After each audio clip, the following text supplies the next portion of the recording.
Hey guys, let's talk about the new movie, Top Gun Maverick, of course, the sequel to Top Gun. I am a fan of Tom Cruise's movies over the years, of his acting. Top Gun happens to be one of the very few Tom Cruise movies that just never really connected with me, never really resonated with me. It's not a bad movie or anything, it's just I personally don't really care about army stuff. Like I'm not an army guy.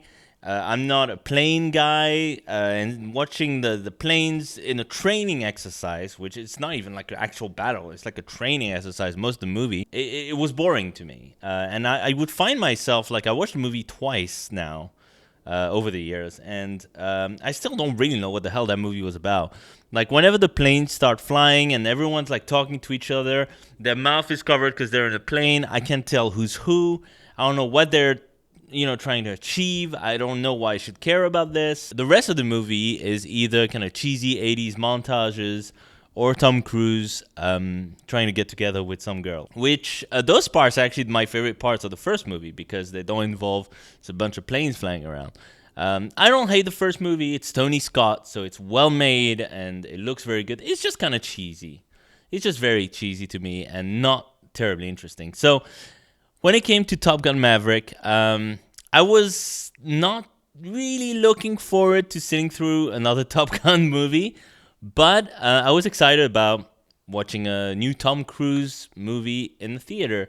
And the reviews that I saw online were very, very positive, like way more positive than I thought they were going to be. And it's a movie that's been very successful. So I was like, you know what? I like Tom Cruise enough that I will give this movie a chance. Went to the theater, not really many expectations. I'd seen like trailers for it, and I thought, yeah, I guess it looks like Top Gun, like it didn't look like anything too crazy. I liked it. I enjoyed this movie a lot more than I thought I was going to. It's got, it's a Top Gun movie. Like, I mean, there's no two ways about it. Feels like a Top Gun movie. It's, a pure ego trip, pure kind of like. Isn't the Navy amazing? So if this is not your kind of thing, like if you hate the first Top Gun, you're gonna hate this movie. All right, I'm just telling you right now. Maybe even more. If you like the first Top Gun, this is a good movie. This is legitimately like one of the few kind of late sequels. I am not calling it a legacy sequel because screw that term. It's cringy. I don't like it. All right, I'm calling it late sequels. In terms of late sequels, this is one of the better ones because it's not too heavy-handed in terms of like referencing the old movie, and it's got a story of its own, which a lot of those movies. I mean, which is not to say there's no similarities. I mean, this still suffers for me. I saw people online on Twitter saying this movie really avoids a lot of the pitfalls of late sequels. And it sort of does, but it still makes a lot of the same mistakes. I mean, it still suffers from rebootitis or sequelitis, however you want to put it. You still have a very, very similar story, very, very similar characters, very, very similar character dynamics, references to the old movies. It's a late sequel. What are you gonna do? It does it better than most. It doesn't screw it up. That is that is the best thing about this movie, is it sets out to do a very late sequel to something and it doesn't screw it up. It delivers exactly what it should deliver, which is a Top Gun movie with Tom Cruise in it having a good time. And, you've got the right amount of action, the right amount of cheese, the right amount of emotion in there. Actually, in some ways, I felt like this movie was better than the first movie, and it's rare that I think about that. It's not, I don't think it actually is better, but I think elements of it, certain very specific elements of it, I think were better than the first movie. Like, Goose, spoilers for the first movie, Goose's death never really, like, hit me that much like in the first movie. I was kind of like, well, that sucks. But in this movie, you had some emotion there towards the end where like characters are kind of sacrificing themselves for other characters, and you kind of feel the love. You feel the love that these characters have for each other in this movie. You sort of got that in the first movie, but it felt very shallow.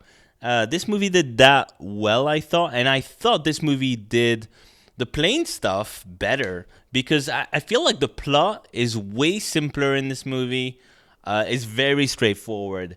There's something they got to do: destroy some kind of base, get in and out of this canyon kind of thing. And it's very, very dangerous. And they have like 2 weeks to learn how to do it.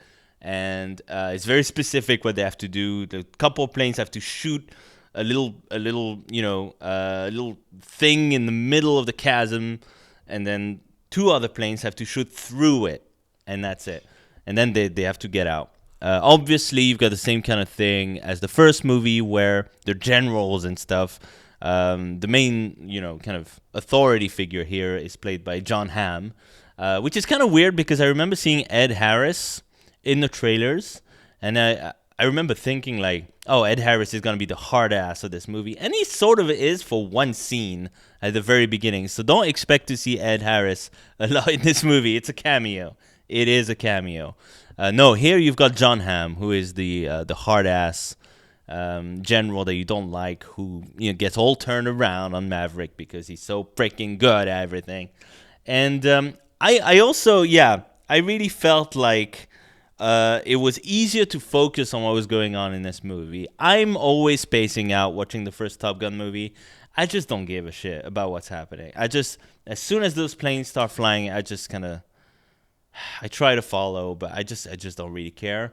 And there was too much of that. And I felt like in the first Top Gun movie, the resolution to all this is not very strong, not very memorable to me.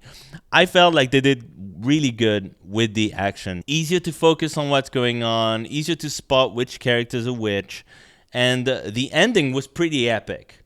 The ending is hard to forget compared to the first movie. The ending was really epic. Having said that, there's still some things about this movie that, the Top Gun movies that don't, exactly work for me. It's very, very cheesy.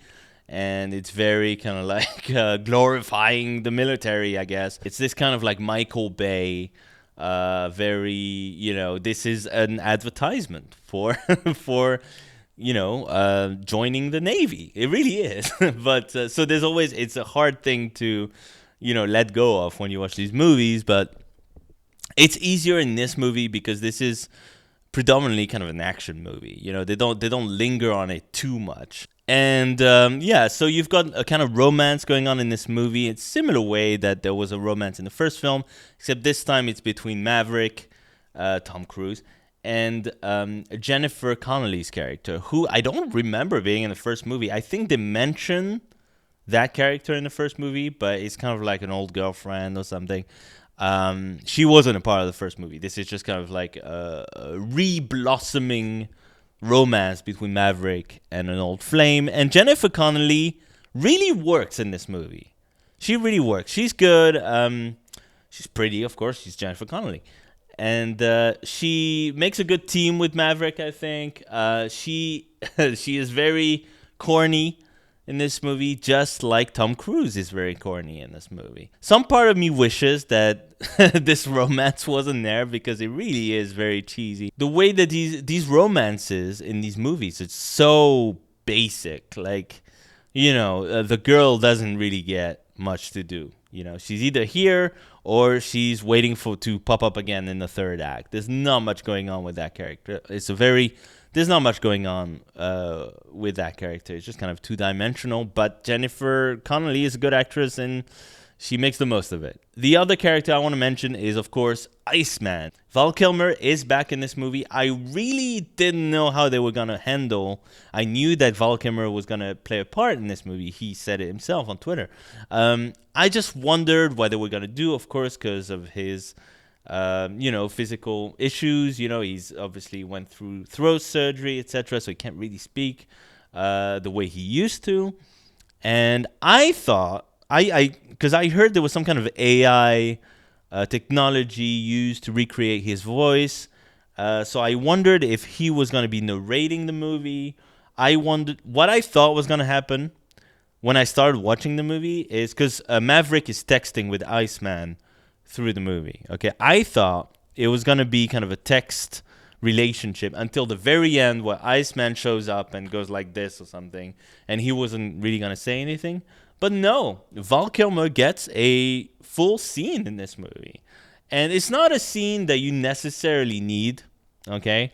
You could have easily cut that scene out of it, and it would have been fine. But I respect that it gave, Val Kilmer the respect that he's due, because he's freaking Iceman, Well, would the first movie be without Iceman? And Val Kilmer, obviously it's not easy for him, It's not easy for him, and it's not easy for Tom Cruise either, who has to kind of, there's a good portion of the scene where Val Kilmer doesn't speak. He's kind of typing stuff, and you're kind of reading a screen. It's very hard for Tom Cruise to kind of react to just kind of a computer screen, And Val Kilmer's acting is good. I mean, it's Val Kilmer.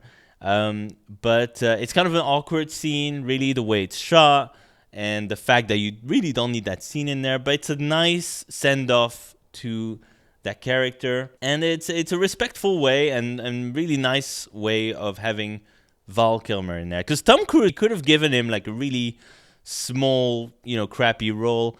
But no, he gave him a full scene. He gave Val Kilmer a full scene. And that's a nice thing that he did. Because he didn't need to do that. He could have just had Iceman there in name only. But he wanted to have Iceman in the movie. He wanted to have Val Kilmer, give Val Kilmer his due. And yeah, it was nice. You could feel the friendship, between and the respect between Val Kilmer and Tom Cruise. And I thought that was a nice thing. It's not a scene, like I said, that you necessarily need in the movie, and it is awkward, but it's nice. And I'm kind of glad it was in the movie. Like, it was well done. They did a good job with that. It could have easily, it's hard. It's hard because the way not to do it is to do what the movie The Snowman did, and just kind of like full on like dub Val Kilmer with like a voice that doesn't make any sense. And it's horrible. The Snowman is such a bad movie. No, here you can tell there's at one point Val Kilmer does speak, and it is I think there is an AI that's kind of like trying to bring his voice back a little bit. But it's not giving him like his old voice back. It's kind of still kind of he's struggling to speak, and you can hear it. But it's well done. It's subtle enough, and yeah, I thought that was well done. Miles Teller is in this movie. He plays the son of Rooster, and he is kind of like the, I guess, loose cannon sort of thing, because he's very emotional about his relationship with Maverick. This is a dude who flew with his dad, who trained with his dad, and his dad died, and Maverick very clearly blames himself, but it's not really Maverick's fault. But the son also blames Maverick for other stuff, because Maverick, kind of intercepted his progress in the Navy and stuff. So there's some bad blood there. There's some resentment. There's some guilt. There's a lot of things emotionally going on. And I think Miles Teller was a good pick for this movie. I think he does a good job with it. A lot better pick than he was in Fantastic Four. And he has a good kind of rapport with Tom Cruise.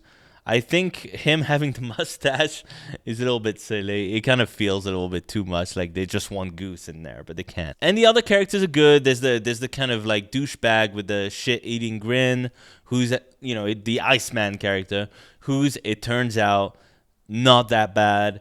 And the other characters are fine as well. Quite forgettable, though. Quite forgettable. Like, they have nicknames for a reason, so you kind of get their character really quickly. Tom Cruise is good in this movie. I mean, he gives a very Tom Cruise performance. He's got his cheesy grins. He's got his kind of cheesy one-liners. But also he brings a little bit of emotion to the table. Like, he's a solid actor. Clearly, he didn't want this to be just kind of like a boring kind of crappy cash-in, like a cheap cash-in. It's a good movie. This is a solid movie. It's a solid summer blockbuster. And honestly, this movie is not a 5-star out of 5 movie. It's kind of a solid kind of 4 out of 5 kind of thing. It's as good, I would say, as the original Top Gun. The original Top Gun, of course, was a lot tighter, I felt, and it was it just worked better. Like, the visuals were actually a little bit even nicer than this movie. The ending, at the end it gets a little bit. It's a little bit. There's some suspension of disbelief there based on what Tom Cruise and Miles Teller, what they're able to achieve. I don't want to give the ending away clearly, but it's cool. Like honestly, like the third act of this movie had me on the edge of my seat, and it reminded me a little bit of the third act of Mission Impossible Fallout, more than it did like the first Top Gun movie, which kind of like the ending didn't really wow me in any way. No, I thought they did a good job with this movie, and I didn't expect to really like this movie that much. I expected another kind of blockbuster disappointment at the movies, and I didn't get that. I got a solid summer blockbuster. It calls itself Top Gun something, Top Gun Maverick, and it delivers a Top Gun movie, a solid Top Gun movie experience with Tom Cruise doing what he does, and it's fine. They did, like I said, they presented a late in the game sequel, and they didn't screw it up. And it's so easy to screw it up because every single blockbuster screwed it up last year. Like not just in the summer either. It was just horrible, horrible. And I'm just happy that we've got a watchable blockbuster that is not absolutely a huge disappointment. So thank you, Tom Cruise, for that. No, this was a solid movie. I recommend that if you like the first Top Gun, or if you like just Tom Cruise in general, you'll like this movie. You will like this movie. If you want to see, like, if you're not too keen on Top Gun, but you like Tom Cruise, okay, you like the Mission Impossible movies, you want to see a fun blockbuster in theaters, check it out. Check it out. I think this is the kind of movie definitely worth watching on the big screen. Watching it on the small screen, you'll lose a little bit of the, of the visuals, the visual impact of like what they could achieve with the stunts, etc. Because you actually have people in real planes doing this stuff, so that's cool.